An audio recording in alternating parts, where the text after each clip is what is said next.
Gudrās plānojošās organizācijas reizi gadā vācās uz strateģiskajām plānošanām, kurās ir iesaistīta plašāka komanda, cilvēki apmainās viedokļiem, idejām, viss ir labi, forši, brīnišķīgi. Vienīgā nelaime ir tos variantus, ko mēs apspriežam.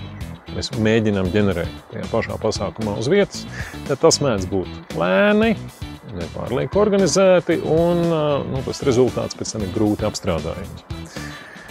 Lai jums nerastos šāda situācija, tad prātīgāka pieredze, praktiskāka pieredze ir mēģināt tos pamatvariantus vai pamatstratēģijas, kuras jūs varētu apspriest, analizēt, kurām nobalsot, mēģināt viņus noformulēt pirms tam.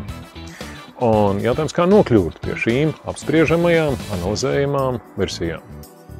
Lai atbildētu uz šo jautājumu, apmācība aģentūra Master Training ir izveidojusi semināru Stratēģiskā vadīšana, kurā organizāciju vadītājiem, departamentu vadītājiem mēs piedāvājam rīkus, paņēmienus, principus un modeļus, kuri ļauj iegūt stratēģisku perspektīvu un stratēģisku skaidrību, vismaz variantus, ar kuriem pēc tam jūs varat iet pie savas komandas, viņus analizēt, balsot, vērtēt, izvēlēties, lai saprastu, ko tad tajā nākamajā laika periodā, ko tad tieši jums plānot.